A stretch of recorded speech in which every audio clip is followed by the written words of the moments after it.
Hello, welcome to Saturday Night at the Museum Live from the Atwater Kent exhibit. My name is Che Guerrero, and I'll be one of your hosts for tonight.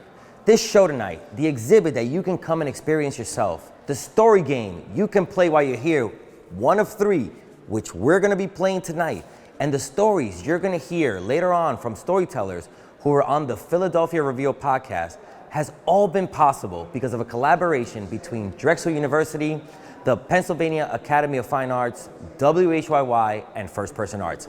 To help me break it down more, let me introduce my co-host for the night, Alyssa Al-Dhooki. How are you, Alyssa? Hey, so nice to be here, and I'm so excited to unpack Philadelphia's attic together here at the Atwater Kent Collection. It's gonna be a lot of fun. We're gonna listen to some amazing stories tonight. But yes, tell them while we're here tonight, what to expect from what they're gonna see. Sure, so everybody here has picked one of these three story games that we have here. We've got the Recipe of Me, My Story, the Explorer's Quest, and My Story, the action-packed version. Well, right now, Che and I have each picked one of three story games that will help us find our stories as we walk through the Atwater Kent Collection Philadelphia Revealed exhibit. While we walk around, we're gonna talk to other visitors and ask them about the stories they came up with and the artifacts that inspired them. That's amazing, and that's right. And you know what's great? This isn't just all we're doing tonight. Later on in the show, we will be heading to the Rodin Arts Center Theater right here at the PAFA Academy, where Alyssa and I will share the stories that we come up with. We're gonna play this game ourselves. We're gonna share the stories down there later on in the theater. And we will also talk to Michael Shepard to learn more about the exhibit, the Atwater Kent exhibit, and how it came about. And also, he will answer some questions from the audience and anything we may wanna know. On top of that, Michael will also be joined by three storytellers tonight from the Philadelphia Revealed podcast that was on WHYY. That's right. Michael tonight is going to be joined by Nick Cupsey, Yaya Moore, and Darylise Lyons, who were all storytellers featured on the Philadelphia Revealed podcast. It's going to be a lot of fun. I think I'm ready. You ready to go and find our stories? I'm so excited. Like, there's so much cool stuff around here. I need to get started right away. Let's go. Let's go find our stories. We're going to talk to people, see what stories they're finding, and yeah, let's get to it. We'll see you at the Let's exhibition. do it. What are we supposed to be doing? You pick an object that speaks to you and triggers a memory, and then you kind of fill out the rest of these as you go, and it kind of builds your story for you, just based on a memory trigger. Okay. This is a foot pedal tooth drill, torture device. Oh! Look, yeah, you, and that makes the drill go. In your mouth? It's kind of skinny though. It looks flat, but when you go back, you're like, oh, it's got a little something to it. Doesn't? You know what I mean? Oh, These are the kind of TVs you walk past, you like, ain't gonna be nothing back there. And like, you go, whoa! because they got more tubes. than I thought she had. They got tubes back there. These are what inspired Jamie's story. Oh, really? This is a handcrafted marble radio. Marble. Hand-carved marble radio. Oh, these are one of those machines that you hold and you just like, Yeah. If I break your body, That's you're exactly like, what it is. I'm working out. That's exactly what it is. One of the, Oh my God. Neil Benson was the artist. Does it look like the jacket's gonna be light, right? With all those buttons on it, I imagine it's very heavy. It's super heavy to lift up. You actually need like a lot of force to lift it up. Wow. Adrian, what brought you here to the exhibit tonight? I like sports. So what do we got here? Just a bunch of Eagles stuff, you know, go Birds. You got 1976 media guide, 1977 media guide. Do you have a media day memory? Since I'm in 8th grade now, I got to sit on the field for the high school game, go Cougars. And it was just a crazy ending, interception at the goal line to win the game by 1 point. I had been about 13, 14. Really? Around here. And I go, maybe we should save this. Maybe it's going to be worth something.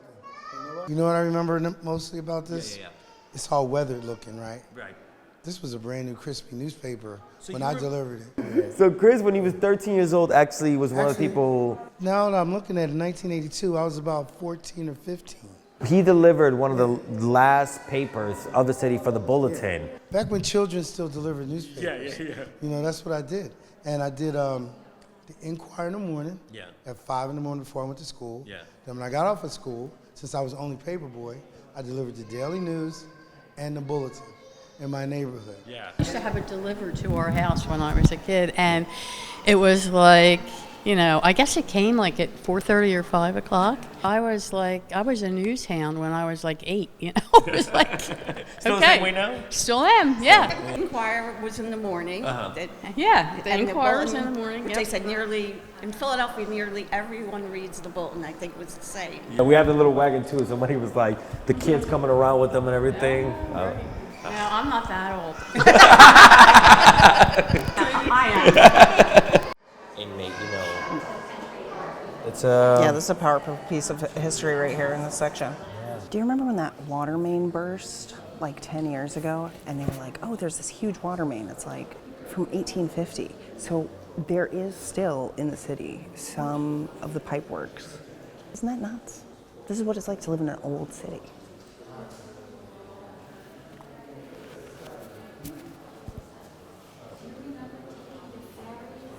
Sure, So absolutely. you were telling us a story about the ferries. Yes, the ferry. As a child, when we would go to Atlantic City, my father worked for Gerard Meatpacking Company, which was at the corner or right on Front Street and Market. And so he knew the area very, very well. When we went to Atlantic City, we would right there at the foot of Market and Front Street was the ferry to go to Camden. And that's how you got to Atlantic City. We never took a ferry. We drove and was we'd go to the Northeast. I had never been to the Northeast of Philadelphia. Only knew it that we drove there to go to the shore. It's crazy that you can look at somebody's looking at a piece from like 100 years ago and they're still like, about 50 years ago this was still around when I was a kid. See, and this is why you look at today's world of technology and AI and it takes away the soul of even like pieces like a flag created by someone or something. I'm sorry, It's you said AI and I blacked out. sorry, yes. I'm so sorry. I just love it. I mean, look at everything here was crafted by human hand. Yeah, it's like this And horse that's- hat, for example. Yes. This is a hat for a horse. It has holes for the horse's ears. That's my favorite part. Oh my gosh, I just Yeah. noticed that. Yeah. I love that it's like SPCA, like approved. No, that means it's a legit horse hat. So this horse can party. I don't know about you, Alyssa, but I feel like I got my story. I don't want to give you too much, but I got my story. Oh my gosh, I definitely have my story, and it's really good. I'm excited. I think we talked to a lot of people here, Yeah. found out what's inspiring them. So I think we're ready to take this party down to the theater Yeah. to talk to Michael Shepard, learn more about the exhibit, ask some questions, and talk to the storytellers that we have on the Philadelphia Reveal podcast. So Can't wait. Let's get downstairs. let's go.